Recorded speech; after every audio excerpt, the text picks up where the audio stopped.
When the sun went down over old London, the city did not simply grow quieter. It changed its nature. Streets that felt familiar by day became uncertain and dangerous after dark. Without electric light, London dissolved into shadows. The night did not belong to everyone. It belonged to those who could survive it. In the 17th and 18th centuries, darkness was not a mood or an atmosphere. It was a physical condition. Most streets had no permanent lighting at all. After sunset, visibility depended on the moon, a handheld lantern, or nothing. One wrong turn could erase the line between safety and disappearance. Light itself became a symbol of status. Wealthier households could afford oil lamps and candles in their windows. Poorer districts remained completely unlit. Darkness created invisible borders across the city, separating protection from exposure. After nightfall, London revealed its true social geography. For many residents, nightfall was not a time of rest. It was a moment of calculation. Should you go home early or risk the streets to earn one more coin? Should you stay visible or blend into the darkness? Every choice carried consequences, and none were without danger. The absence of light also meant the absence of witnesses. Crimes were harder to prove, identities easier to hide. The night offered opportunity to some and fear to others.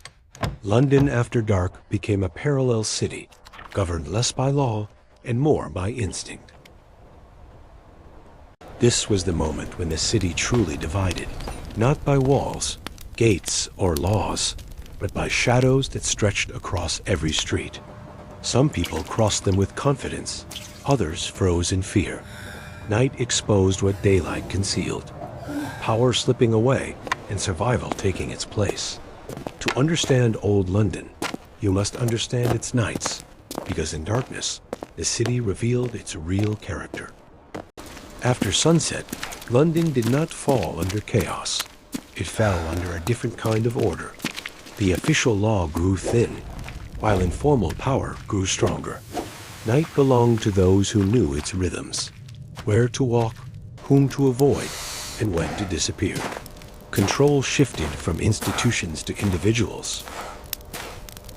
The city's watchmen were meant to guard the streets, yet they were often slow, underpaid, and afraid.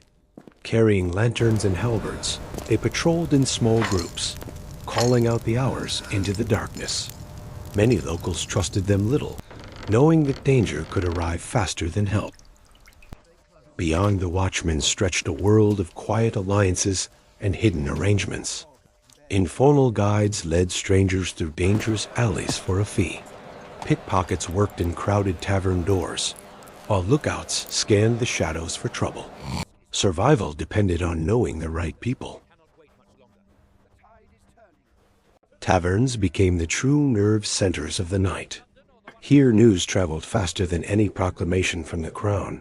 Sailors, laborers, and merchants mingled in smoke and candlelight, trading stories, secrets, and favors. Power in London often moved from the street to the table. Along the riverbanks, another order ruled, the economy of darkness. Dock workers unloaded goods by lantern light. Smugglers moved contraband under silent watch, and brokers struck deals far from official eyes. The Thames did not sleep. It worked. By night, London was a city governed less by law than by reputation. Fear, respect, and familiarity shaped every interaction. Some ruled through intimidation, others through trust. To walk these streets was to navigate a living system, fragile, dangerous, and deeply human. Night in old London was not just a danger, it was a condition of life for the poor. Thousands had no secure place to sleep. Doorways, stairwells, and narrow alleys became temporary shelters. The city itself served as both home and threat, offering refuge one moment and peril the next. Many families crowded into damp basements or single dark rooms where air barely moved. Windows were rare, heat was scarce, and disease traveled freely. Yet these spaces, however grim, were still safer than the open streets after midnight. Survival often meant choosing the lesser misery. For women, the night carried unique risks. Without protection or status, they walked carefully between necessity and danger. Some worked in taverns or markets after dark. Others traveled alone because they had no choice. Every shadow felt uncertain, every stranger potentially threatening. Children lived in this darkness as well, growing up far too quickly. Many worked as messengers, apprentices, or street sellers long after sunset. Play was replaced by labor, and innocence by vigilance. To survive, they learned the language of the streets before they learned to read. Yet even in hardship, community existed. Neighbors warned one another of danger, shared scraps of food, and looked after abandoned children when they could. Survival was rarely individual. It depended on fragile bonds between people who had little, but still gave something. By dawn, the night loosened its grip, but its mark remained. Exhausted bodies, unspoken fears, and quiet resilience shaped everyday life. Old London was not defined only by its darkness, but by how its people endured it night after night. As chaos spread through the streets, the authorities sought to impose order.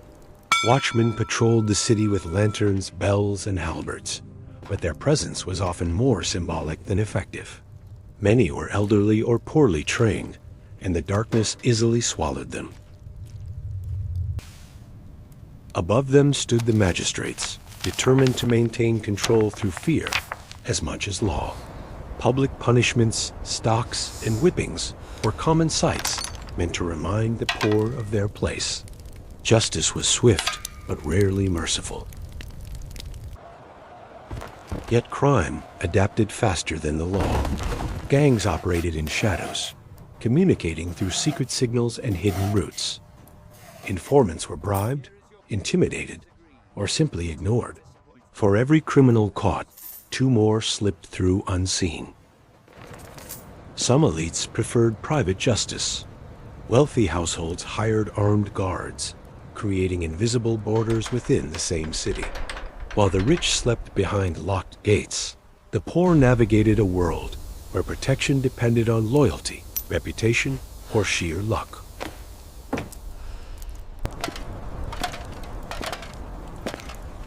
Amid this struggle, early policing began to take shape. Networks of paid constables slowly replaced the old watch. Records were kept, patrols organized, and crimes categorized. London was learning, painfully, how to govern itself in darkness. Still, the city remained a battlefield between order and disorder. Each dawn brought relief, but also proof that the night would return. In this fragile balance, London was forged, brutal, resilient, and endlessly complex.